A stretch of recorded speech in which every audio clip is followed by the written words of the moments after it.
Hello, career dB में आपका स्वागत है। इससे पहले आप विलोम शब्द पढ़ चुके हैं और उसके बाद हमारा नया टॉपिक जो है वो है संधि। आइए हम सभी लोग संधि को ध्यानपूर्वक पढ़ते हैं। तो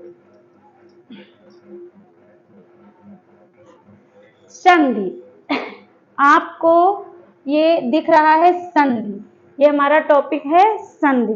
तो सबसे पहले तो हम जानेंगे संधि का जो साधारण अर्थ है वो है मेल या जोड़। क्या है? मेल या जोड़। किसी भी चीज का जैसे जोड़ना, दो अलग अलग चीजें हैं उनको एक पास हम जोड़ दें, एक दो अलग अलग शब्दों को एक शब्द में पिरोना ही संधि कहलाती है। तो इसका साधारण सा अर्थ है, संधि का साधारण अर्थ है कि जोड़ या मेल। किसी भी अलग अलग दो शब्दों को एक ही शब्द में पिरो देना जोड़ या मेल कहलाता है। इसकी थोड़ा सा हम परिभाषा जानेंगे कि ये परिभाषा है आपकी व्याकरण में पहले शब्द के अंतिम वर्ण और दूसरे शब्द के पहले वर्ण, दूसरे शब्द के पहले वर्ण, व्याकरण में पहले शब्द के अंतिम वर्ण और दूसरे शब्द के पहले, एक मिनट, दूसरे शब्द के, उधर कट रहा है दिख नहीं रहा है, जो पहले वर्ण, दूसरे शब्द के पहले वर्ण में जो मेल होने से जो विकार उत्पन्न होता है उसे संधि कहते हैं। यहाँ पे डिवाइड किया गया, दो शब्दों को डिवाइड कर दिया गया है। जैसे आपको अभी हम यहाँ एक उदाहरण के माध्यम से बताते हैं। जैसे यहाँ पे है हमारा विद्या धन आलय, यहाँ पे हमारा क्या है? विद्या धन आलय। तो ये दो हमारे अलग अलग शब्द हैं, इनको एक शब्द बना देना ही संधि कहलाती है। जैसे हमने विद्या धन आलय को बराबर बना दिया विद्यालय। क्या बना दिया? विद्यालय। तो ये हमारे दो अलग अलग शब्द थे। तो हमने परिभाषा में भी यही लिखा, व्याकरण में पहले शब्द के अंतिम वर्ण, तो पहला शब्द हमारा ये हुआ, इसका जो अंतिम वर्ण है ये वर्ण, इस वर्ण को लेंगे और दूसरे शब्द के वर्ण पहले वर्ण में, दूसरे शब्द के पहले वर्ण में, जैसे ये हम लेंगे दूसरे शब्द का पहला वर्ण, तो यहाँ पे विद्या, आप कहिए विद्या, द्या कहने पे आ निकल रहा है, विद्या, तो क्या निकल रहा? आ। तो यहाँ पे जो आ है यहाँ पे निकल रहा है आपका आ। तो विद्या और धन आलय, आलय में दूसरे शब्द का जो पहला वर्ण था वो भी क्या है? हमारा धन आलय, और दोनों मिलके हो गए यहाँ पे बड़ा आ बन गए, तो विद्यालय हो गया। यही संधि का यही है, दो अलग अलग जो हमारे शब्द थे उनको एक शब्द में पिरो देना ही क्या है? संधि है।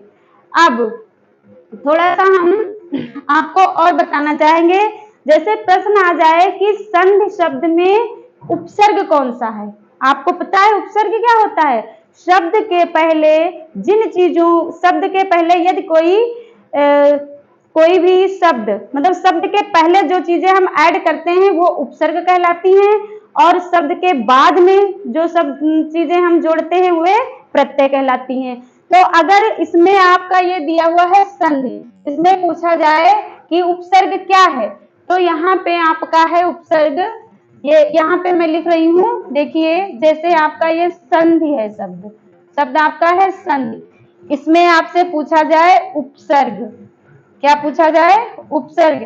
तो आप क्या बताएंगे कि यहाँ पे पहला आपको दिख रहा है सा, पहला वर्ण जो है सा दिख रहा है, और इसके ऊपर जो ये अनुस्वार है, तो इसका अनुस्वार का जब आप विसर्ग संधि पढ़ेंगे तो वहां पे इसका पूरा वर्णन होगा। तो ये जो सा तो हमारा पहला वर्ण था जो मैंने लिख दिया, उसके बाद ये जो अनुस्वार आपका है ये मां में परिवर्तित हो जाता है, ये विसर्ग संधि के नियम के अंतर्गत आता है। जब आप आगे पढ़ेंगे तो उसको आप अच्छे से सीखेंगे। तो उपसर्ग इसमें क्या है? सम है। और अगर पूछा जाए कि इसमें प्रत्यय क्या है, उपसर्ग तो आपने क्या सीख लिया? सम। और इसमें धातु कौन सी है? तो धातु है इसमें धा। धातु कौन सी है? धा। अब इसमें अगर पूछा जाए कि प्रत्यय कौन सा है, तो प्रत्यय इसमें आपका हो जाएगा ई प्रत्यय लगा है। धा में मात्रा देखिए, आप धा में छोटी ई की मात्रा लगी है, तो हमारा उपसर्ग हो गया, हमने इसका लिया और इस अनुस्वार को लिया, तो ये हो गया अनुस्वार हमारा विसर्ग नियम के अंतर्गत चेंज हो जाता है मां में, तो इसमें उपसर्ग हो गया सम और इसमें धातु हो गई धा और प्रत्यय हो गया ई। तो ये 3 प्रश्न आपके यहाँ से बन सकते हैं। यदि पूछा जाए कि संधि में उपसर्ग क्या है, उपसर्ग कौन सा शब्द है, तो कौन सा है? सम। धातु क्या है? धा। और प्रत्यय क्या है? ई। अब आप स्वयं बना लीजिए, संधि बन जाएगी। देखिए ये जो सम है इसको आप सा, और ये हमारा हलंत का मतलब है कि ये लगा हुआ आधा माँ है, तो इसको फिर से हम बदल लेंगे अनुस्वार में। और आपने कहा धातु कौन सी है? धा, तो धातु हमने लगा दी धा। और आपने कहा प्रत्यय, ये हमारा क्या है? प्रत्यय। ई क्या लगा है? प्रत्यय। तो प्रत्यय को हमने जो है इसमें जोड़ दिया छोटी ई की मात्रा धा में, तो हमारा बन गया संधि। ये 3-4 क्वेश्चन आपके बहुत आसानी से समझकर हो जाएंगे कि संधि का साधारण अर्थ क्या है। तो साधारण अर्थ क्या है? मेल या जोड़। संधि का साधारण अर्थ मेल या जोड़ है। संधि शब्द में कौन सा उपसर्ग लगा हुआ है? सम। धातु कौन सी है? धा। और प्रत्यय कौन सा है? ई। तो किम ई प्रत्यय, इतना आप समझ गए। और परिभाषा भी आप अच्छे से समझ गए हैं कि व्याकरण में पहले शब्द का अंतिम वर्ण और दूसरे शब्द का पहला वर्ण, उसके मेल से जो विकार उत्पन्न होता है, तो वही क्या कहलाता? संधि कहलाता है। इतना आप समझ गए। अब एक चीज मैं बहुत अच्छे से बताने जा रही हूँ, ध्यान से सुनिए। फिर आपकी जो अगली हेडिंग है वो आपकी हेडिंग है संधि के भेद, प्रकार या भाग। ये हमने कल भी जब विलोम शब्द पढ़ा रहे थे उसमें भी हमने बताया था कि हमें कंफ्यूज नहीं होना है, चाहे भेद पूछे जाएं, चाहे भाग पूछे जाएं, चाहे प्रकार पूछे जाएं, एक ही बात होती है। तो संधि के भेद, प्रकार या भाग एक ही बात है। अच्छा, यहाँ पे जब हम रटेंगे चीजों को तो भूल जाएंगे। इसमें भी हम आपको एक ट्रिक दे रहे हैं। जैसे इसी को अगर ऐसे भी लिखा है फिर भी ये क्या है? सही है। इधर देखिए, जैसे इसी चीज को अगर हम ऐसे भी लिख दें तो भी ये संधि सही है, गलत नहीं है। क्योंकि ये जो हमारा अनुस्वार है, ये इसका उच्चारण हिंदी व्याकरण के अंतर्गत पंचमा अक्षर में होता है। पंचमा अक्षर जैसे आपका क्या है, यहाँ पे समझ लीजिए, जैसे हमने कहा का, खा, गा, घा, अरड़ा, ठीक है। तो ये जो हमारा है ये पंचमा अक्षर है, इसे हम जो है, और ये जो हमारे पंचमा अक्षर होते हैं इन्हें हम नासिक वर्ण भी कहते हैं। नासिक वर्ण इसलिए कहते हैं क्योंकि पंचमा अक्षर को जब हम बोलते हैं तो उनकी जो स्वर है, धुन जो है वो निकलती है नाक से, इसलिए हम इसे नासिक वर्ण भी कहते हैं या पंचमा अक्षर भी कहते हैं। आप जो है अभी जो है इसको बोलकर देखिए, प्रैक्टिकल अभी जो है प्रैक्टिस करिए। जैसे काखा गाघा अंगा, देखिए नाक से निकली, इसका जो स्वर है वर्ण का नाक से निकला ध्वनि। काखा गाघा अंगा, चाचा जाझा इया, टाटा राढ़ा अणा।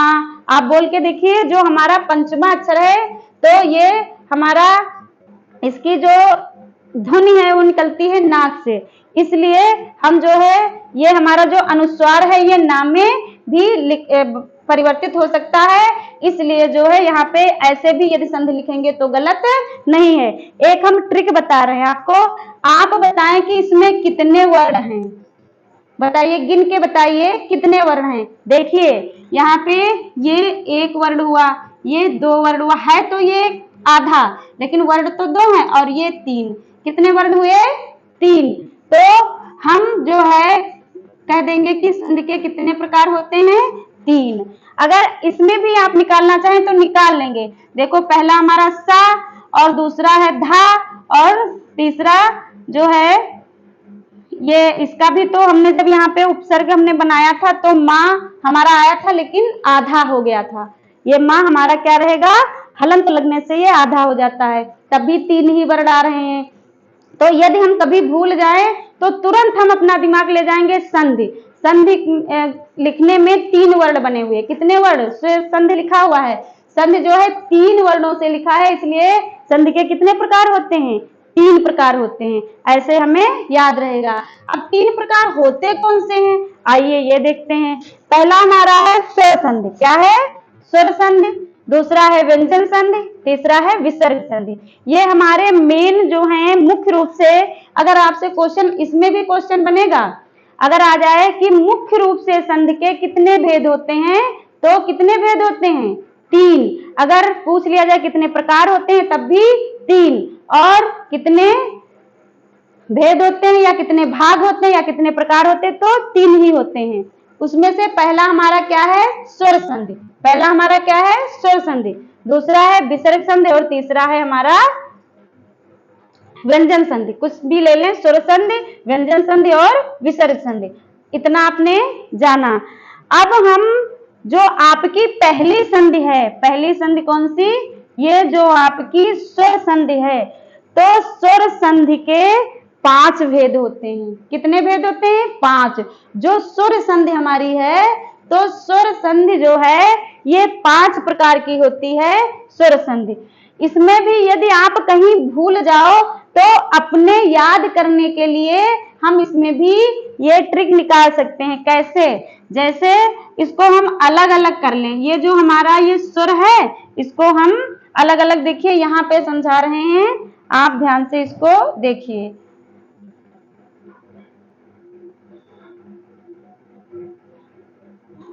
अभी तो आपने सीख लिया कि संधि जो है मुख्य रूप से 3 प्रकार की होती।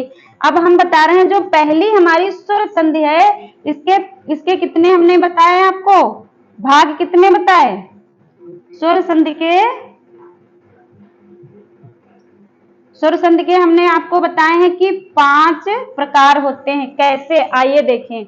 जैसे इसको हम लिखते हैं स्वर संधि के हमको भेद जो है 5, या तो याद हम करें, अगर भूल जा रहे हैं तो इसको भी हम निकाल सकते हैं। कैसे, जैसे हमने ये जो है ये हमने अलग कर लिया और इसको अलग कर लिया और ये वाह हो गया, ये आपका, इसको हमने अलग किया और ये आपका वाह हो गया, ये अलग कर लिया, ये रा है। फिर इन सबको ये बांधने वाली जो रेखा है ये 5, मतलब इसमें 5 प्रकार से वर्ण लिखे गए हैं, तो इसलिए यहाँ पे इसके 5 भेद हो जाएंगे। एक तो हमारा ये वाला है सा, और फिर इसमें ये जो एक ऐसी रेखा गई है 2 हो गए, एक ये 3 हो गया, एक ये 4 हो गया, और ऊपर से इसको ऐसे बांध दिया गया लाइन, तो ये 5 हो गई। फिर से हम देख लें, एक तो हमारा ये हो गया और ये ऐसे, तो 1 2 और फिर ये 3 और ये 4 और इसको ऐसे हमने बांध दिया तो 5। तो इसको एक बार और हम ध्यान से देखेंगे कि हमें जो है भूलने ना पाए। जैसे हमने संधि में देखा 3 वर्ण हैं, 3 वर्ण, तो संधि 3 प्रकार की होती है। उसी प्रकार से जो हमारी पहली संधि है स्वर संधि, उसके कितने भेद हैं, 5। कितने भेद हैं, 5। फिर से हम देखेंगे, जैसे हमने एक इसमें जो है, देखिए इसमें जैसे हमने कैसे स्वर लिखा था, हमने ऐसे स्वर लिखा था, तो एक तो ये हो गया, ये हमारा बनाने का तरीका 1, और ये इसमें लगाया हमने सा बनाने के लिए 2, और ये 3 और ये 4 और सीधी रेखा 5। तो कितने प्रकार की, 5। तो इसमें से हम पहली हमारी जो स्वर संधि है वो 5 प्रकार की है, तो हम अब उन 5 प्रकारों के बारे में जानते हैं, आगे सीखते हैं। देखिए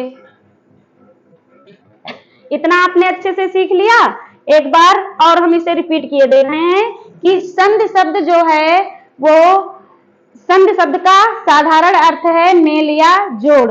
और व्याकरण में संधि कैसे करते हैं, तो संधि शब्द जो संधियां हैं वो शब्द हमारे दो होते हैं, जिसमें से पहले शब्द का अंतिम वर्ण और दूसरे शब्द का पहला वर्ण, उसके मेल से जो नया शब्द बनता है वो क्या कहलाता है, संधि कहलाता। और उसको जैसे एक हमारा शब्द है उसको हमने दो भागों में बांट दिया, वो विच्छेद कहलाता है। जैसे हमने आपको बताया भी था कि ये संधि है और ये दोनों भाग क्या है, विच्छेद हो गए। इतना आपने सीखा। फिर हमने कहा संधि शब्द में उपसर्ग क्या है, सम, और धातु क्या है, धा, और प्रत्यय क्या है, ई। तो सम उपसर्ग धातु और ई प्रत्यय से जो है संधि शब्द का निर्माण हुआ है। फिर हमने बताया संधि कितने प्रकार की होती है, तो संधि शब्द लिखने में 3 वर्णों का प्रयोग हुआ। कितने वर्णों का प्रयोग, 3 वर्णों का प्रयोग हुआ है, इसलिए संधि के 3 भाग या 3 भेद या 3 प्रकार होते हैं। फिर हमने तीनों जो हमारे भेद हैं उनके हमने नाम सीखे। पहली स्वर संधि, दूसरी व्यंजन संधि, तीसरी विसर्ग संधि। तो इतना हमने सीख लिया। फिर हमारी जो पहली स्वर संधि है उसके भी 5 भेद होते हैं। कितने भेद, 5 भेद। जितने आपके हाथ में उंगलियां हैं उतने ही स्वर संधि के भेद होते हैं। चाहे ऐसे याद कर लो और चाहे जैसे जो तरीका मैंने बताया ऐसे याद कर लो। अब 5 भेद हमने जाने हैं। अब हम देखेंगे वो 5 भेद हैं कौन से। अब हम देखेंगे वो 5 भेद हैं कौन से। तो हमने आपको बताया अभी स्वर संधि के हमने बताए थे 5 भेद। तो उसमें से ये यहाँ पे फिर से जो है स्वर संधि आप पहचानेंगे कैसे, थोड़ा सा इसके बारे में आपको बताते हैं। जैसे 2 स्वरों के, यहाँ पे देखिए, 2 स्वरों के मिलने पर होने वाले परिवर्तन को स्वर संधि कहते हैं। और इसके 5 भेद होते हैं, वो हमने अभी आपको बताया भी। कितने भेद होते हैं, 5 भेद। 2 स्वरों के मिलने पर होने वाले परिवर्तन को स्वर संधि कहते हैं। जब 2 स्वर मिलेंगे, ये नहीं है कि स्वर ना मिले। स्वर कैसे, जैसे आ मतलब कम बल लग रहा है, एक मात्रा का समय लग रहा है, और आ में जो है डबल मात्रा लग रही है। तो ये दोनों स्वर हैं हमारे, आ और ई और उ, ये हमारे स्वर है। जब 2 स्वर मिलेंगे, 2 स्वरों के मिलने से जो हमारा 2 स्वरों के मिलने से होने वाले जो परिवर्तन को ही स्वर संधि कहते हैं। उसमें जो परिवर्तन होगा उसे हम स्वर संधि कहेंगे। और इसके 5 भेद होते हैं। कितने भेद होते हैं, 5 भेद। देखिए इसमें से पहला भेद है हमारा दीर्घ संधि। कौन सा भेद है, दीर्घ संधि। पहला जो भेद है वो है दीर्घ संधि। आइए हम दीर्घ संधि को बहुत अच्छे से समझते हैं। देखिए हमारे पास क्या होता है, लिखा तो सब कुछ है, किताबों में लिखा है, आप पढ़ लीजिए। बहुत सारे हमारे पास नोट्स होंगे, उनसे भी हम पढ़ सकते हैं। लेकिन बात यह है कि वो सब पोथियां हमारे पास रखी की रखी रह जाती हैं। जब कोई भी चीज किसी दूसरे व्यक्ति के माध्यम से समझा दी जाती है, फिर वही चीज हमको सरल लगने लगती है और हमारा मन भी लगने लगता है। जब तक समझ में नहीं आता है, हमारे पास चाहे जितनी भी किताबें हों, हम पढ़ेंगे तो, लेकिन हमारी कुछ समझ में नहीं आएगा। इसलिए ध्यानपूर्वक सभी लोग देखिए। पहला जो स्वर संधि का पहला भेद था वो भेद है आपका दीर्घ संधि। अब हम देखेंगे, हम आपको यहाँ पे दीर्घ संधि समझा दे रहे हैं कि कैसे होगी। जैसे दीर्घ का मतलब ही है, इससे पहले मैंने विलोम की क्लास पढ़ाई थी आपको, उसमें एक शब्द हमने लिया था हस्व। हस्व माने होता है छोटा, यानी कि जिसमें एक मात्रा का समय लगे वो हस्व कहलाता है। और उसका हमने विलोम शब्द लिखवाया था आपको, विपरीतार्थक शब्द लिखवाया था दीर्घ। क्या लिखवाया था, दीर्घ। तो दीर्घ का मतलब ही होता है बड़ा। क्या होता है, दीर्घ, यानी कि बोल के देखिए तब भी बड़ा। और हस्व माने छोटा और दीर्घ माने बड़ा। तो दीर्घ ही से यहाँ पे इसके जो ये शब्द है दीर्घ यानी कि बड़ा, इससे ही हम समझ जाएंगे कि इसमें जो हमारे वर्ण हैं उनका जब विकार या परिवर्तन होगा तो दीर्घ हो जाएगा यानी कि बड़ा बन जाएगा। दीर्घ का मतलब है जिस वर्ण में या जिस पाई मात्रा में एक मात्रा से अधिक समय लगे यानी कि दो मात्राओं का समय लगे। देखिए जैसे हम यहाँ पे आपको समझा रहे हैं दीर्घ संधि होती क्या है और इसको आप कैसे जान जाओगे दीर्घ है। तो देखिए यहाँ पे पहला जो हमारा वर्ण है चाहे छोटा हो और चाहे क्या हो, चाहे छोटा हो चाहे छोटा छोटा हो, तब भी आपका बनेगा बड़ा आ। क्या बनेगा? बड़ा आ। ये देखिए जैसे हमारा आ ये दोनों ह्रस्व हैं और बना क्या हमारा बड़ा आ बन गया, दीर्घ बन गया। इसी प्रकार से चाहे हमारा पहला वर्ण छोटा हो और दूसरा वर्ण बड़ा हो लेकिन समान स्वर हो। देखो आ समान स्वर है, आ ये भी समान स्वर है, बनेगा क्या? बनेगा आपका बड़ा। चाहे हमारा यहाँ पे बड़ा आ हो या छोटा आ हो, बनेगा क्या? बनेगा हमारा दीर्घ ही बनेगा। और चाहे यहाँ पे हमारा बड़ा आ हो और बड़ा आ हो, तभी बनेगा क्या? बनेगा हमारा दीर्घ ही। फिर से समझ लीजिए इसको कि हमने दीर्घ की परिभाषा इसीलिए जो है ये आप प्रैक्टिकल करके देखिए कि समान स्वर हो, क्योंकि स्वर संधि है और स्वर संधि के 5 भेद हमने बताए। पहला जो भेद है ये दीर्घ संधि है। दीर्घ कहने से ही अर्थ हमारी समझ में आ रहा है कि जिसमें जो बड़ा हो, विस्तृत हो, दीर्घ हो या एक मात्रा से अधिक समय लगे वो दीर्घ कहलाता है। उसमें फिर से हम बता रहे हैं आपको, चाहे आपका पहला वर्ण छोटा हो और पहले शब्द का अंतिम वर्ण छोटा हो और दूसरे शब्द का पहला वर्ण छोटा हो, छोटा छोटा मिलेगा तो बड़ा बनेगा। आ छोटा और बड़ा मिल जाए तब भी बड़ा बनेगा और बड़ा छोटा बन जाए तब भी क्या बनेगा? बड़ा आ। और आपका ये बड़ा हो तब भी बनेगा क्या? बड़ा आ। ये अभी हम आपको यहाँ पे प्रैक्टिकल करके दिखाते हैं। देखिए जैसे पहला हमारा शब्द है मता अनुसार। क्या शब्द है? मता अनुसार। इसका हमने विच्छेद किया मत धन अनुसार। तो यहाँ पे आप कहिए मत, केवल ता। अगर पूरा मत नहीं कह रहे हैं तो केवल बोले ता, बोले ता। ता कहने पर आ सुर निकल रहा है, आ की कहिए ता। ता कहने पर आ निकल रहा है यानी कि इस ता में सिर्फ कोई मात्रा नहीं लगी आ। और दूसरा आपका ये छोटा आपका यहाँ पे मिल रहा है। तो हमने आपको यहाँ बताया कि आ धन आ मिलने पे हमारा बन जाएगा बड़ा आ। वही यहाँ पे हुआ जब आपने मत ता कहा तो आ निकला और यहाँ पे भी आ है। यहाँ फिर से समझिए, पहले शब्द का अंतिम वर्ण, ये अंतिम वर्ण है जो मैंने परिभाषा लिखाई थी, और दूसरा शब्द ये पहला शब्द हुआ, ये दूसरा शब्द हुआ। पहले शब्द का अंतिम वर्ण आ और दूसरे शब्द का पहला वर्ण आ, ये दोनों मिलके क्या हो गए? दीर्घ। क्या हो गए? दीर्घ। वही देखिए यहाँ पे आपका ये क्या बन गया? ता बन गया। तो क्या हो गया? मतानुसार, मत धन। इस चीज को हम हिंदी व्याकरण में धन कहते हैं।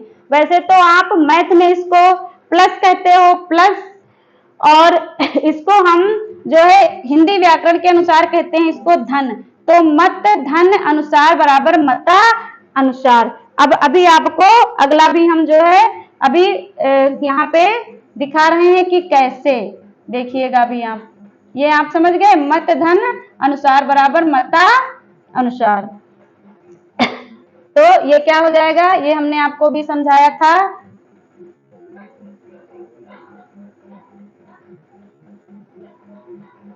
हमने ये आपको बताया था मत धन अनुसार, मत धन अनुसार बराबर मता अनुसार। अगला आपका है विद्यालय। क्या है? विद्यालय। इसका आप विच्छेद करिए। इसका आप क्या करेंगे, विच्छेद, माने अलग करना है। ये हमारा एक शब्द है और इसको हमें दो शब्दों में तोड़ना है, विच्छेद करना है।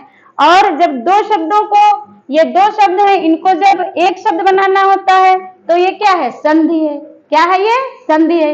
ये भी आपकी ये क्वेश्चन बन सकते हैं कि जब एक शब्द को दो शब्दों में परिवर्तित कर दिया जाए, विभाजित कर दिया जाए, तो उसे क्या कहेंगे, तो उसे कहेंगे विच्छेद। जब दो शब्दों को एक शब्द में पिरो दिया जाए तो वो क्या कहलाएगा, संधि। ये भी जो है आपके क्वेश्चन बन सकते हैं। तो यहाँ हम आपका है विद्यालय, ये हमारी संधि है और इसको हमको करना क्या है, विच्छेद। क्या करना है, विच्छेद। देखिए यहाँ पे हमने इसको तोड़ा कैसे, देखिए विद्या धन आलय, कैसे तोड़ा हमने, विद्या धन आलय। अब आप ही इसमें बताएंगे कि पहला शब्द है, पहले शब्द का हम क्या लेंगे, अंतिम वर्ण। तो अंतिम वर्ण हमारा क्या यहाँ पे है, कहिए विद्या, कहिए द्या। तो द्या में बड़ा आ का उच्चारण हो रहा है तो इसलिए बड़ा आ यहाँ पे निकला। और धन है तो धन लगा लिया। दूसरा हमारा क्या है, बड़ा आ। तो ये दोनों हैं तो बड़े, आ बड़ा है, लेकिन ये हमने आपको यहाँ बताया है। देखिए यही चीज हमने समझाई है, यहाँ बड़ा था, यहाँ बड़ा था, लेकिन निर्माण क्या होगा, उसमें बड़ा आ का ही निर्माण होगा। तो इसलिए जब बड़ा बड़ा हमको यहाँ पे दो समान सुर, कैसे सुर बने, दो समान सुरों के मेल से जो है दीर्घ संधि बन जाती है। तो यहाँ पे देखिए आ मिले और यहाँ पे आपका क्या हो गया, ये आपका हो गया बड़ा धा बन गया, विद्या धन आलय बराबर विद्यालय। सीख गए तोड़ना और अर्थ भी आपको समझ में आ रहा है। अगला देखिए, अगला है हमारा हिमालय। क्या है, हिमालय। इसको हम समझते हैं। देखिए देखिए इसका हम विच्छेद करेंगे। हिमालय शब्द का विच्छेद करिए, आप भी करके देखिए। हिमालय शब्द का विच्छेद करिए। देखिए कैसे, जैसे हमने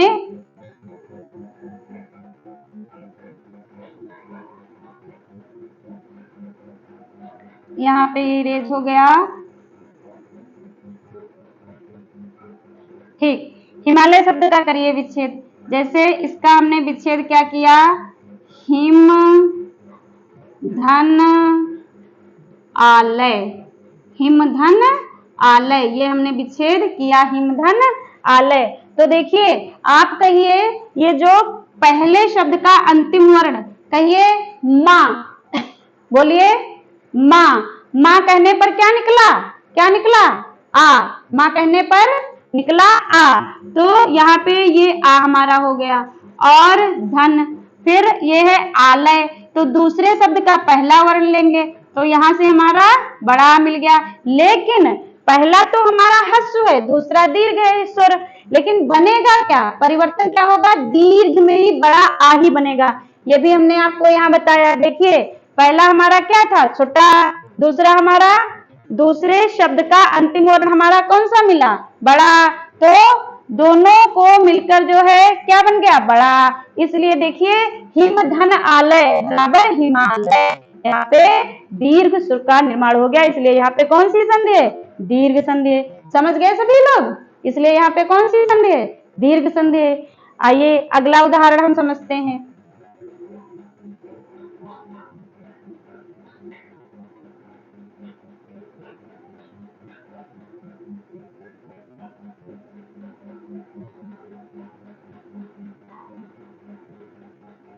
अगला हमारा है महात्मा। क्या है, महात्मा। तो इसको जो है देखिए, इसको हम कैसे करेंगे, महाधन आत्मा। क्या हो जाएगा, महाधन आत्मा बराबर महात्मा। कैसे, यहाँ पे देखिए आप कहिए, कहिए महा, हा कहने पर आ निकल रहा है, बोलिए, कहिए हा। हा जब आपने बोला तो आ निकला, तो जब आ निकला लेकिन यहाँ पे बड़ा आ का डंडा भी लगा तो आ और धन आ, तो क्या हो गया? हमने आपको ये वाला भी बताया कि ये देखिए जब बड़ा मिलेगा तब भी हमारा कौन सा वर्ड बनेगा, स्वर कौन सा आएगा? बड़ा आ।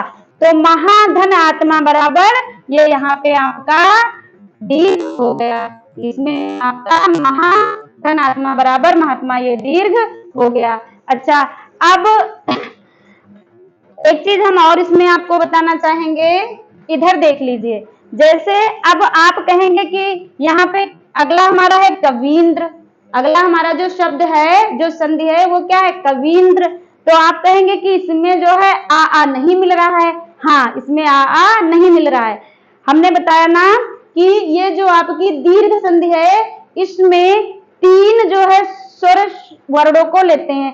पहला तो आपका आ वाला हो गया, चाहे छोटा छोटा हो तब भी बड़ा आ बनेगा, बड़ा बड़ा हो तब भी बड़ा आ बनेगा। और पहले शब्द का अंतिम वर्ण यदि छोटा आ हो और दूसरे शब्द का पहला वर्ण बड़ा आ हो तब भी क्या बनेगा? बड़ा आ ही बनेगा। और जब पहले शब्द का अंतिम वर्ण बड़ा आ हो, दूसरे शब्द का पहला वर्ण छोटा आ हो तब भी हमारा बड़ा आ ही बनेगा। अब इतना आप सीख ले। इसी प्रकार से छोटी ई का भी है, इसी प्रकार से छोटी ई बड़ी एक समान स्वर वाले हैं, ई एक समान स्वर वाले हैं। इसकी मेन यही परिभाषा है कि एक समान जो स्वर वाले हों। तो ई एक समान स्वर वाले हैं।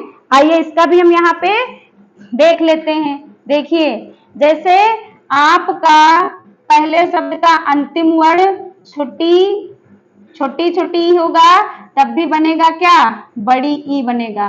और बड़ी बड़ी होगा तब भी क्या बनेगा? बड़ी बड़ी होगा तब भी बनेगा आपका दीर्घ ही, क्योंकि दीर्घ संधि है। और पहले शब्द का अंतिम वर्ण छोटी ई हो और दूसरा हमारा बड़ी ई हो तब भी जो हमारा नया शब्द बनेगा बड़ी ई ही बनेगा। और यहाँ पे पहला बड़ी ई हो, दूसरे शब्द का पहला वर्ण छोटी ई हो तब भी बनेगा क्या? बड़ी ई। ये एक समान सुर होने चाहिए। यहाँ पे आ एक समान सुर थे और यहाँ पे ई एक समान सुर हैं। अब चाहे हमको ये मिले चाहे ये मिले, दोनों पहले शब्द के अंतिम वर्ण में चाहे ये वाले मिल जाएं, दूसरे शब्द के प्रथम वर्ण में चाहे ये वाले मिल जाएं, लेकिन जो निर्माण हमारा होगा वो होगा हमारा दीर्घ में, यानी कि बड़ी ई में ही। आइए इसी के साथ हम इन उदाहरणों को समझते हैं। देखिए ध्यान से। देखिए, आपका है कवींद्र, तो इसका विच्छेद करिए तो विच्छेद क्या हो जाएगा?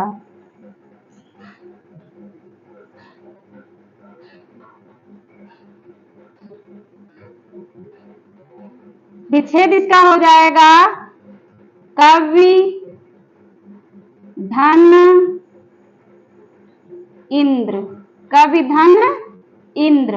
अब ध्यान से देखिए, यहाँ पे आप जो है वा में कौन सी मात्रा लगी है? छोटी की। कवि बोलिए आप, कवि छोटी की मात्रा लगी है तो यहां से मिला हमें छोटी ई। और दूसरे शब्द के प्रथम वर्ण में कौन सा आपको वर्ण मिल रहा है? कौन सा सुर मिल रहा है? ई। तो हमने आपको यहाँ पे बताया है चाहे छोटी ई हो, छोटी ई हो और दूसरे शब्द के प्रथम वर्ण में भी छोटी ई हो तो बनेगा क्या? निर्माण क्या होगा? बड़ी ई का। तो वही तो हुआ है यहाँ पे, कवि धन इंद्र बराबर कवींद्र, बड़ी ई का निर्माण हो गया। समझ गए? नेक्स्ट देख लीजिए।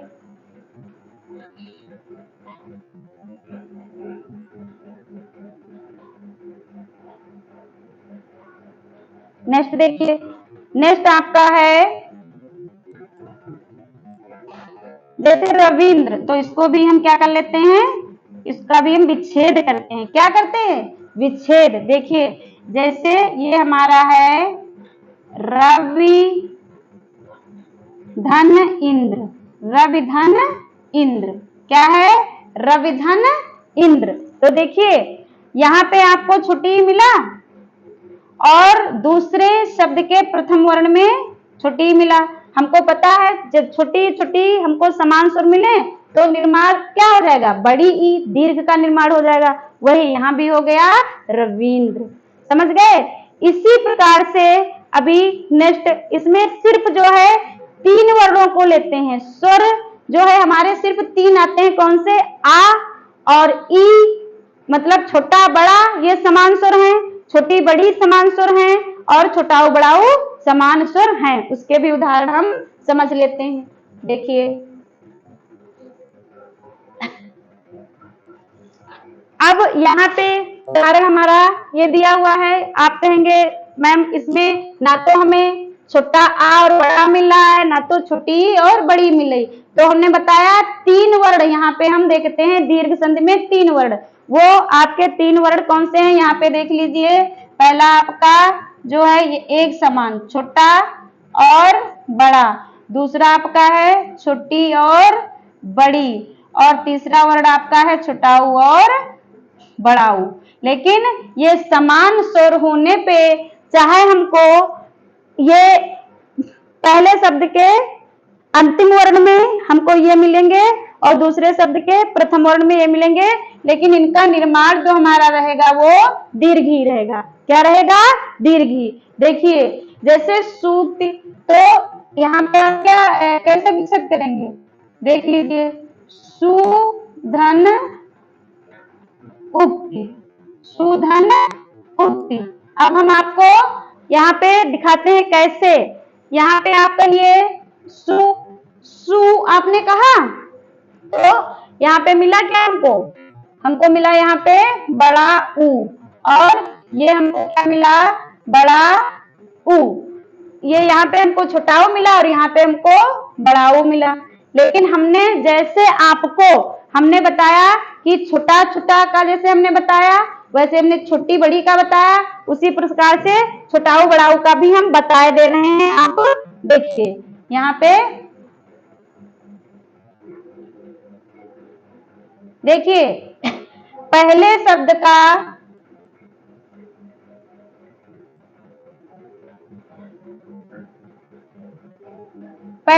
का अंतिम वर्ण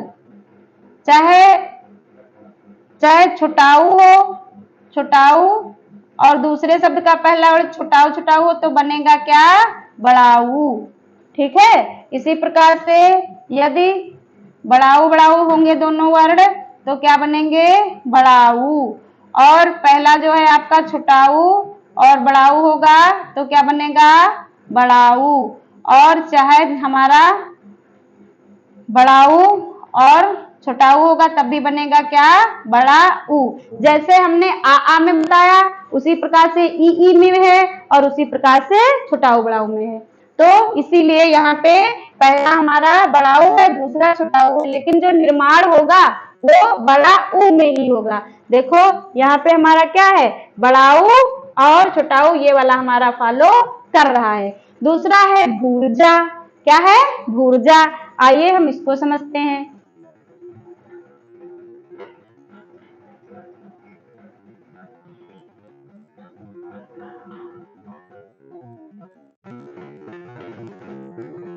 देखिए तो ये यहाँ पे हो जाएगा आपका भू धन ऊर्जा। क्या हो जाएगा? भू धन ऊर्जा। अब आप ही बताएं, यहाँ पे भू कहने पे आपको क्या मिल गया? बड़ाऊ मिल गया, और धन यहाँ पे बड़ाऊ मिल गया। लेकिन हमारे समान स्वर है ना, हमारे ये समान स्वर हैं, तो बड़ाऊ बड़ाऊ यहाँ पे देखो ये वाला हमारा फॉलो हो रहा है। ठीक है। तो बड़ाऊ बड़ाऊ हमें मिले। पहले जो है इसमें ये हमारा वर्ण है, इसमें क्या मिला? बड़ाऊ, और दूसरे शब्द के पहले वर्ण में बड़ाऊ। लेकिन जब हमारी दीर्घ संधि है तो बनेगा तो वो दीर्घ ही। क्या बनेगा? दीर्घ बनेगा। तो इसलिए ये यहाँ पे बड़ाऊ बड़ाऊ दोनों जगह मिला और यहाँ पे बड़ाऊ की मात्रा लग गई, हो गया भूर्जा। तो ये आप समझ गए। अब देखें आप लोग, अब हमने कहा था कि स्वर संधि के 5 भेद होते हैं। कितने भेद होते हैं? 5 भेद। जिसमें से एक भेद को आपने समझ लिया। कौन से भेद को? दीर्घ स्वर संधि के 5 भेद थे, 5 प्रकार थे, जिसमें से एक प्रकार हमने पढ़ लिया, दीर्घ संधि को पढ़ लिया, दीर्घ स्वर संधि को। अब दूसरा हमारा है गुण संधि। कौन सी संधि है? गुण संधि। तो देखिए इसमें क्या होता है, इसमें हम आपको समझा दे रहे हैं। इसमें आपको ये पता चल गया है कि हमारी जो संधि है वो उसका विच्छेद 2 शब्दों में करते हैं। कितने शब्दों में? 2 शब्दों में। तो इस गुण संधि का ये नियम है कि पहले शब्द का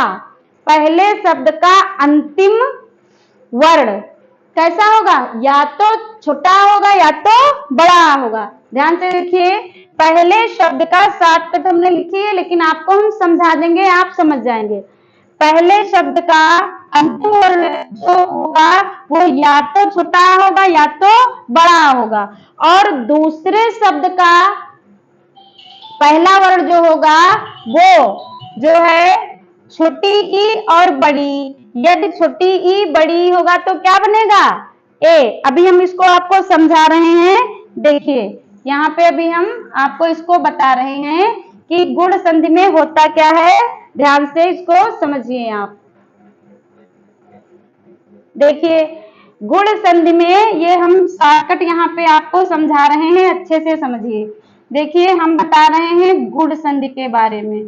किस संधि के बारे में? फिर इसकी एक ट्रिक भी बता देंगे। गुण संधि के बारे में बता रहे हैं, तो आप यहाँ पे इसको अच्छे से समझ लीजिए।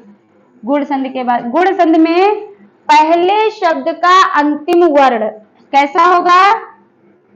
छोटा आ हो या बड़ा आ हो, और इसके बाद यदि आपको छोटी ई या बड़ी ई मिले तो आपका जो विकार होगा, जो परिवर्तन होगा, वो हो जाएगा ए। क्या हो जाएगा? ए। इसी प्रकार से जब पहला वर्ण हमारा छोटा आ हो या बड़ा आ, और उसके बाद में यदि हमको दूसरे शब्द का प्रथम वर्ण क्या होगा? छोटा ऊ हो या बड़ा ऊ हो, तो इसका जो विकार होगा, परिवर्तन होगा, नया शब्द बन जाएगा ओ। और देखिए पहले शब्द का अंतिम वर्ण छोटा आ या बड़ा आ होगा, दूसरे शब्द का प्रथम वर्ण यदि उसमें ऋण होगा, क्या होगा? ऋण, तो बन जाएगा हमारा अर। बस बहुत इजी परिभाषा है, बस समझना है, यही मैंने लिखा। गुण संधि में क्या है? जब हम विच्छेद करेंगे तो पहले शब्द का अंतिम वर्ण छोटा आ और या होगा या बड़ा होगा, ये तीनों में फल होता है। पहले शब्द का अंतिम वर्ण छोटा आ होगा या बड़ा आ होगा, और देखना सिर्फ है हमको दूसरे शब्द के प्रथम वर्ण में। दूसरे शब्द का प्रथम वर्ण यदि छोटी ई और बड़ी ई होगा तो क्या बनेगा? ए। क्या बनेगा? ए। और जब दूसरे शब्द का प्रथम वर्ण कैसा? छोटाऊ या बड़ाऊ होगा, पहला हमारा छोटा आ या बड़ा आ ही रहेगा, दूसरे शब्द का जो प्रथम वर्ण है वो छोटाऊ हो या बड़ाऊ, तो हमारा बनेगा ओ। और पहले शब्द का अंतिम वर्ण छोटा आ या बड़ा आ होगा, दूसरे शब्द का पहला वर्ण कौन सा होगा? ऋण। ऋण यदि होगा तो हमारा बन जाएगा अर। आइए हम इसको आपको प्रैक्टिकल करके दिखाते हैं। कैसे? जैसे हमारा उदाहरण है, और एक इसकी हम ट्रिक भी बता देंगे। गुण संधि की एक ट्रिक बता देंगे। गुण संधि की ट्रिक ये है कि जहां पे आपको ये एक चोटी मिल जाए, जहां पे आपको एक जो है ऊपर चोटी मिल जाए, यानी कि एक ही मात्रा मिल जाए। कौन सी मात्रा? एक ही। ये एक ही मात्रा है। आप ए लिखते हैं, तो एक ही मात्रा कैसे लगाते हैं? ऐसे ही तो लगाते हैं। तो जहां पे जिन उदाहरण में आपको एक ही मात्रा मिल जाए तो वहां गुण संधि होगी। क्या कौन सी संधि होगी? गुण। या एक चोटी मिल जाए तो गुण संधि होगी। जैसे आप इसको नाना प्रकार से समझ सकते हैं। जैसे जो ब्राह्मण लोग होते हैं वो चोटी जरूर रखते हैं, अपने सिर में क्या रखते हैं? चोटी। और तभी तो वो कहे जाते हैं, सभी लोग कहते हैं ये ब्राह्मण है, यानी कि इनको ज्ञान है, ब्राह्मण वर्ग ही कथा कीर्तन सब करवाते हैं, भागवत बांटते हैं, तो उनको ज्ञान है, वे गुड़ी लोग हैं। कैसे लोग हैं वे? गुड़ी, उनके पास गुड़ है। और गुड़ कौन सा है? एक चोटी। कौन सा गुड़ है? एक चोटी। तो यदि आप भूल जाएं तो ऐसे याद कर सकते हैं कि जो ब्राह्मण वर्ग होता है तो उसको सब लोग कहते हैं कि ब्राह्मण, जैसे कथा करानी है, जाइए भाई ब्राह्मण को बुला लाइए, हवन कराना है, किसी भी पंडित को बुला लाओ, तो उनके क्या होती है? उनका एक कौन सा गुड़ है, इसलिए वो ब्राह्मण है, चोटी रखते हैं। मतलब ये आप लोग ये नहीं कहना कि ये कौन सा टॉपिक है, ये सिर्फ याद करने का एक तरीका है। यदि आप भूल जाते हैं तो जहां पे आपको एक चोटी मिल जाए वो गुड़ संधि होगी। कौन सी संधि होगी? गुड़ संधि। और यहीं पे एक और हम आपको बता दें, जहां आपको दो चोटी मिल जाए, जैसे एक चोटी तो ये थी और एक हमने और लगा दी, तो क्या हो गई? वृद्धि। वृद्धि हो गई। तो जब जहां पे दो चोटी मिल जाएंगी वहां पे आपकी हो जाएगी वृद्धि संधि। वो आगे अभी जब वृद्धि संधि आएगी तो बताएंगे। अभी आप इतना याद रखो कि जिस शब्द में हमको एक ही मात्रा मिल जाए, कौन सी मात्रा? एक ही मात्रा मिल जाए, वो गुण संधि कहलाएगी। वो क्या कहलाएगी? गुण संधि कहलाएगी। तो ये भी एक, जैसे बाई चांस आप भूल जाएं तो देखिए सब में आपको हम बताएं, देखिए इसमें एक ही मात्रा लगी है, तो एक ही मात्रा एक चोटी किसके होती है? जो लोग गुड़ी लोग होते हैं, गुड़ संधि में, तो ये गुड़ संधि हो गई। यहाँ भी आपको एक ही मात्रा मिली, यहाँ भी मिल गई, यहाँ भी मिल गई और यहाँ भी मिल गई। इन उदाहरणों में आपको कौन सी मात्रा मिल गई? एक ही मात्रा, इसलिए यहाँ पे कौन सी संधि हुई? गुड़ संधि हुई। सिर्फ सेट करिए दिमाग में। तो आइए हम इसको आपको बताते हैं कैसे। जैसे सुरेश है तो इसको तोड़ेंगे, ये आपका हो जाएगा सुर धन ईस। क्या हो जाएगा? सुर धन ईस।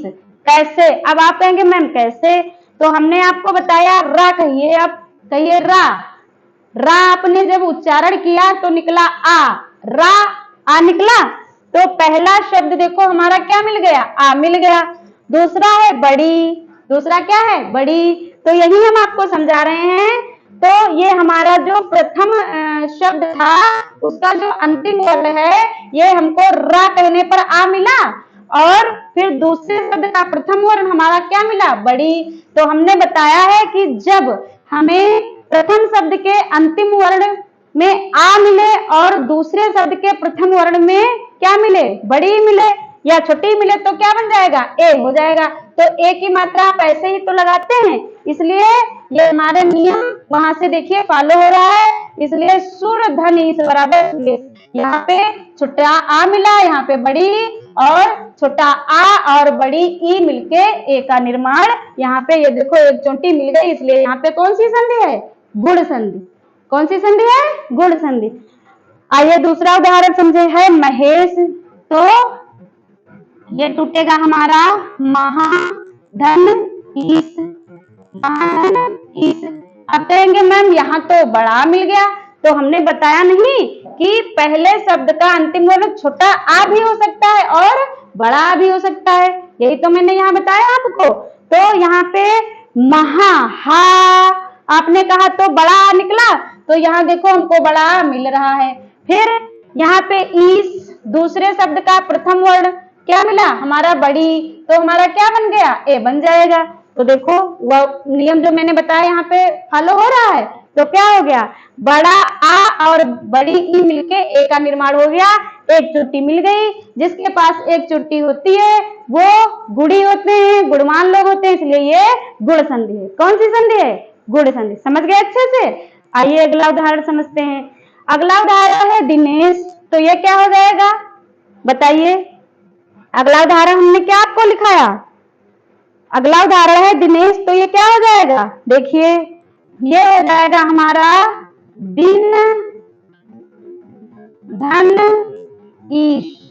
क्या हो जाएगा? दिन धन ईश। कैसे? अब देखिए आप बोलिए ना। क्या बोलेंगे आप? ना। कहिए आप ना। जब ना आपने बोला तो आ निकला, निकला ना। ना बोलिए तो आ का उच्चारण हुआ, तो आ हमको यहाँ पे ये मिल रहा है। फिर दूसरे शब्द का जो पहला वर्ण है वो हमारा क्या है? ई।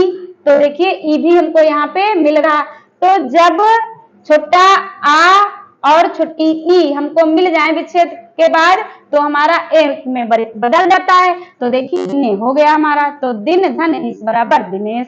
अब आपका है महोत्सव, तो यहाँ पे हो जाएगा महाधन उत्सव। क्या हो जाएगा? महाधन उत्सव। अब आप कहेंगे मैम अब यहाँ पे तो हमको ऊ मिल रहा है इधर, तो उसका भी तो मैंने आपको नियम बताया कि पहले शब्द का अंतिम वर्ण छोटा आ या बड़ा आ ही होगा। तो महा आपने कहा तो बड़ा आ की मात्रा इसमें हा में लगी, तो बड़ा आ यहाँ हमें मिल रहा है और ऊ छोटा ऊ मिला। तो ये देखो यहाँ पे हमको ये बड़ा आ मिलेगा और फिर छोटा ऊ। तो जब बड़ा आ और छोटा ऊ हमें मिलेगा तो निर्माण कौन सा हो जाएगा? ओ का। तो वही तो हुआ है, यहाँ देखो ओ का हो गया है। तो महाधन उत्सव बराबर महोत्सव, ये ओ का निर्माण हो रहा है। पहले शब्द का अंतिम वर्ण बड़ा आ हमको मिला, छोटा आ हो या बड़ा आ, और दूसरे शब्द का प्रथम वर्ण छोटा ऊ हो या बड़ा ऊ, तो जो निर्माण होगा वो ओ में हो जाएगा। ये हमने बताया ओ में निर्माण हो जाएगा। तो इसलिए यहाँ पे गुण संधि हुई। और आप यदि भूल जा रहे हैं तो ऐसे पहचान लें कि यहाँ पे भी एक चोटी लगी हुई है, एक ही मात्रा लगी हुई है, इसलिए यहाँ पे कौन सी संधि है? गुण संधि है। इसी प्रकार से ये भी हम समझें। ये देखिए क्या है? लोक धन उक्ति, लोक धन उक्ति। ठीक है, क्या हमने बताया आपको? लोक धन उक्ति। तो क्या हो गया? लोकोक्ति। लोक धन, यहाँ पे सही लिखा नहीं, देखिए लोक धन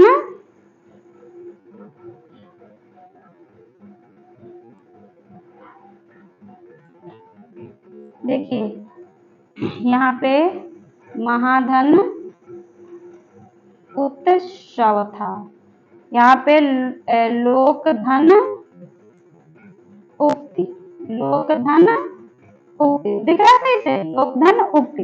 तो देखो लोक पहले शब्द का हम अंतिम वर्ण लेंगे, तो कहिए का, बोलिए का।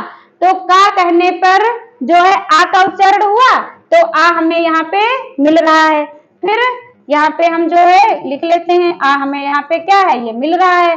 फिर दूसरे शब्द का प्रथम जो हमारा ये वर्ण है ये क्या है? छोटा ऊ। तो देखिए यहाँ पे हमें छोटा ऊ मिल रहा है। तो जब छोटा धन छोटा ऊ मिला तो क्या होगा? ओ। तो वही तो है हमारा लोकोक्ति, ये ओ बन गया। अगर आप भूल जा रहे हैं तो आप ये भी जो है देख सकते हैं कि यहाँ भी आपको एक चोटी मिल रही है। यदि आप भूल जा रहे हैं तो सबसे अच्छा तरीका है कि जिस शब्द के ऊपर क्या मिल जाए? एक ही मात्रा मिल जाए या एक चोटी मिल जाए। कितनी चोटी? एक चोटी। तो वहां पे क्या हो जाएगा? गुण संधि हो जाएगी। और जिसके एक चोटी होती है वो बहुत गुणवान होते हैं। तो जैसे आप भूल जाओ एक चोटी तो होती है लेकिन किस संधि में होती है हम ये भूल गए, ये भी तो हो सकता है पॉइंट कि एक चोटी तो होती है लेकिन किस संधि में होती है, भी तो भूल सकते हैं। तो जो लोग गुणवान होते हैं, गुणवान कौन होता है? अभी अदर कास्ट से कहा जाए कि जाइए आप हवन करा दीजिए, भागवत करा दीजिए, कीर्तन करा दीजिए, तो ये हमारे 4 वर्ग विभाजित हुए थे कि ब्राह्मण वर्ग था, वैश्य था, शूद्र था। इस प्रकार से जो हमारे वर्णों का डिवाइडेशन हुआ था तो उसमें सबसे उच्च स्थान दिया गया था ब्राह्मण लोगों को, जो उनको सबसे गुणवान माना गया था। तो जब आप भूल जाए कि एक चोटी लगी किस में होती, तो जो लोग गुणवान होते यानी कि ब्राह्मण वर्ग हमेशा जो है वो अपने सिर में यहाँ पे एक चोटी रखते हैं। तो इसलिए हम नहीं भूलेंगे, जो गुणवान लोग हैं वो एक चोटी उनके पास होती इसीलिए गुणवान है। तो गुण संधि हो गई। ये आपने सीख लिया, इतना आपने सीख लिया। अब थोड़ा सा देखते हैं भी। हाँ, अभी हम वृद्धि संधि भी सीखेंगे। हमने आपको इससे पहले भी बताया था ना कि जब एक हमको चोटी मिल जाए, एक ही मात्रा मिल जाए, सिर्फ एक ही मात्रा, तो गुण संधि होगी। और हमने बताया था कि जब हमको डबल चोटी मिल जाए, जैसे आपका है जैसे एक ही मात्रा है ये आपने लिखा ए और एक ही मात्रा तो एक है, तो एक मात्रा मिलेगी तो कौन सी संधि होगी? गुण संधि। कौन सी संधि होगी? एक चोटी मिलने पे गुण संधि आपकी बन जाएगी। और जब आप लिखते हो आए, ए जब लिखते हो तो एक मात्रा, जब आए लिखते हो तो उसमें एक मात्रा की क्या हो जाती है? वृद्धि। क्या हो जाती है? वृद्धि।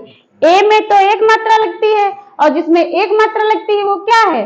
वो गुण संधि है। गुणी लोगों के पास एक चोटी होती है और जिसमें एक और जो है चोटी लग जाए तो क्या हो गई? ये वृद्धि हो गई। एक चोटी की क्या हो गई? वृद्धि हो गई। इसलिए यहाँ पे कौन सी संधि हो जाएगी? वृद्धि संधि। कौन सी संधि हो जाएगी? वृद्धि संधि। अच्छे से समझा? जब एक मात्रा हो तो गुण, और जब एक और उसमें चोटी लग जाए तो एक चोटी की बढ़ोतरी हो गई, बढ़ गई है, वृद्धि हो गई है, तो कौन सी हो जाएगी वहां पे संधि? वृद्धि संधि। कौन सी संधि हो जाएगी? वृद्धि संधि। वही मैं यहाँ पे आपको बताऊंगी। देखिए आपका है ये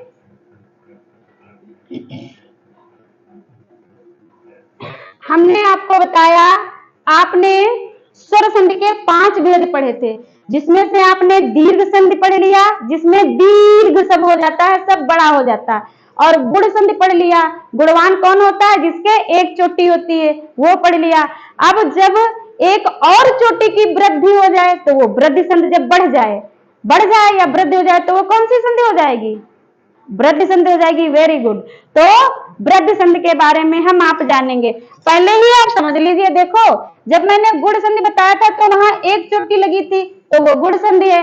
अब यहाँ पे देखिए, यहाँ पे आप और वृद्धि हो गई, एक चोटी की क्या हो गई? वृद्धि हो गई। तो इसलिए यहाँ पे कौन सी संधि हुई? वृद्धि संधि हुई। आइए हम समझते हैं वृद्धि संधि में। ध्यान दीजिए, वृद्धि संधि में जब छोटा बड़ा, छोटा अथवा बड़ा, पहले शब्द का अंतिम वर्ण छोटा आ होगा या बड़ा आ होगा, के बाद जब छोटा बड़ा के बाद जब दूसरे शब्द का जो हमारा पहला वर्ण होगा वो जब ए, ठीक है, ए होगा तो निर्माण हो जाएगा आए का। किसका निर्माण हो जाएगा? आए का। हो तो जो है आए, और छोटा बड़ा के बाद यदि ओ हो तो आओ, तो क्या बन जाएगा? आओ बन जाएगा। इसे हम वृद्धि संधि कहते हैं। जैसे अभी हम फिर से आपको बता दे रहे हैं कि वृद्धि संधि में क्या है। इसमें पहला जो आपका विच्छेद होगा 2 शब्दों में होगा, तो पहले शब्द के जो अंतिम वर्ण होंगे तो या तो छोटा आ होगा या तो बड़ा आ होगा, और दूसरे शब्द का जो प्रथम वर्ण है वो ए, ठीक है, ए हो चाहे क्या हो,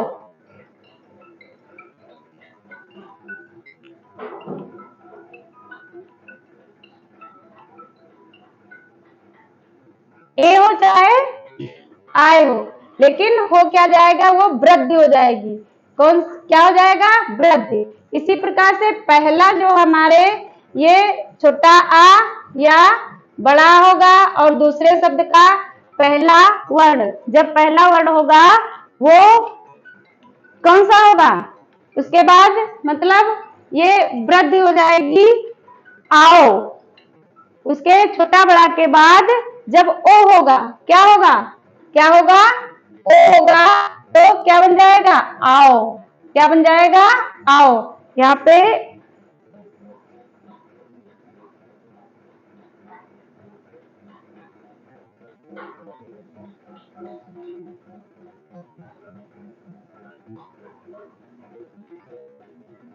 ये देखिए, ऐसे समझिए,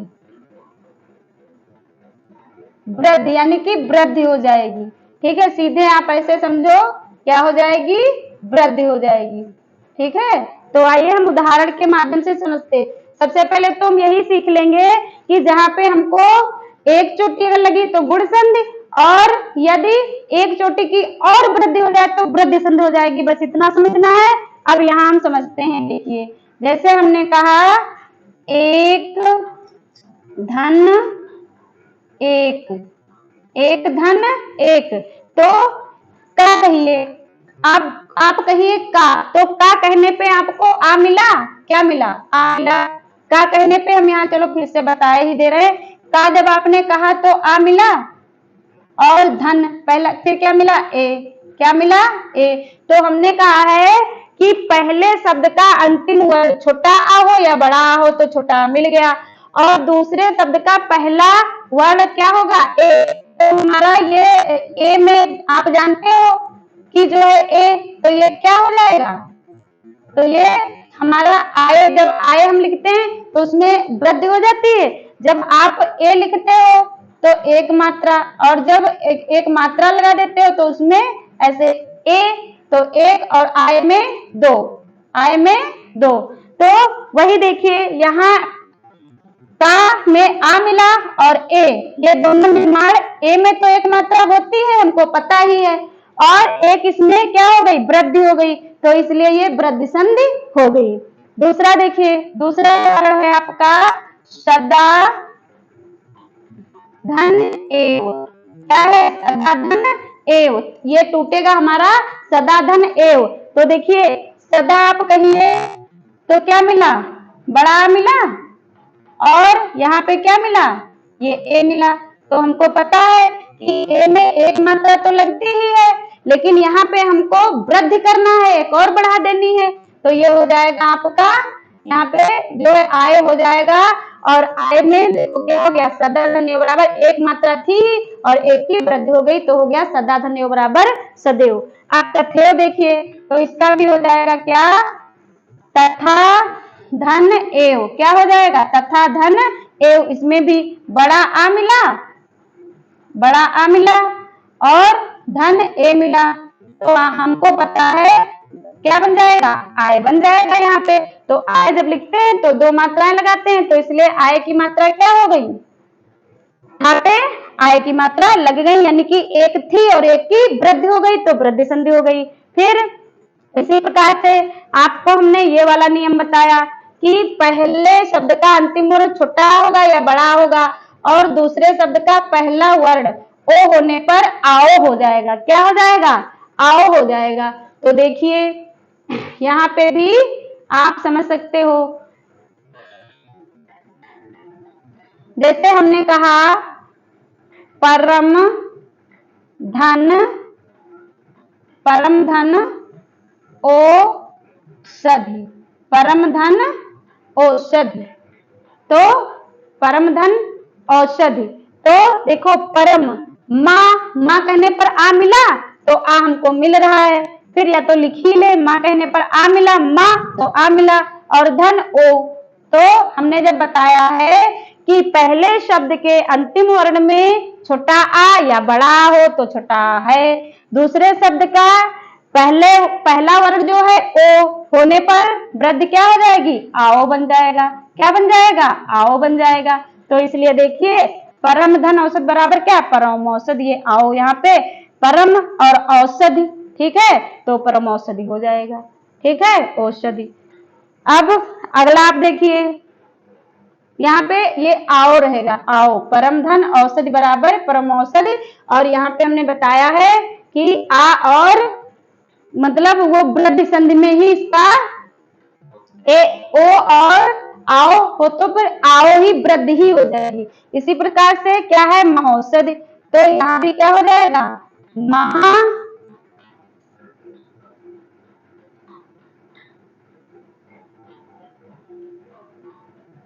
देखिए यहाँ पे हो जाएगा महाधन औषधि, क्या हो जाएगा महौषधि, महाधन औषधि, महाधन औषधि बराबर क्या हो गया महौषधि हो गया आपका, महाधन औषधि बराबर महाधन औषधि बराबर, क्योंकि यहाँ पे हमको बड़ा आ मिला और यहाँ पे आओ मिला, लेकिन हमारी वृद्धि संधि बनेगी, महाधन औषध बराबर महौषध। मत एक देख लीजिए, तो यहाँ पे हो जाएगा मत धन एक, क्या हो जाएगा मत धन एक। अब देखिए ता कहिए तो आ निकला, ता आ निकला, और दूसरे शब्द का जो पहला है ये ए हो गया, तो हमको पता है ये मिलके क्या हो जाएगा, ये मिलके हमारा आए बन जाएगा, इसलिए मत एक हो गया। तो इतना आप समझ गए। अभी आपने कितना सीखा? आपने सीखा कि संधि का अर्थ क्या होता है। तो संधि का साधारण अर्थ होता है जोड़ या मेल। फिर संधि कितने प्रकार की होती है? 3 प्रकार की होती है। संधि में उपसर्ग कौन सा है? तो सम उपसर्ग है। और धातु कौन सी है? धा धातु है, प्रत्यय ई है। संधि के कितने भेद होते हैं? 3 भेद होते हैं। कौन कौन से? स्वर संधि, व्यंजन संधि, विसर्ग संधि और फिर स्वर संधि के 5 भेद होते हैं, जिनमें से आपने दीर्घ संधि पढ़ लिया, जिसमें हमारे समान स्वर जो है उनका जब निर्माण करते हैं नए शब्द में तो क्या हो जाता? दीर्घ हो जाता। गुण संधि आपने पढ़ी जिसमें एक चोटी होती है, वो गुण संधि है। और वृद्धि संधि आपने पढ़ी जिसमें एक चोटी तो होती है और एक चोटी और लग जाती है, एक चोटी की और वृद्धि हो जाती है, तो वो हमारी कौन सी संधि हो गई? दीर्घ संधि हो गई। अब इसके आगे का नेक्स्ट डे रहेगा, जो हमारी 2 संधियां बची हैं वो नेक्स्ट डे रहेंगी, इसी के पार्ट की 2 संधियां। उसके बाद आपका विसर्ग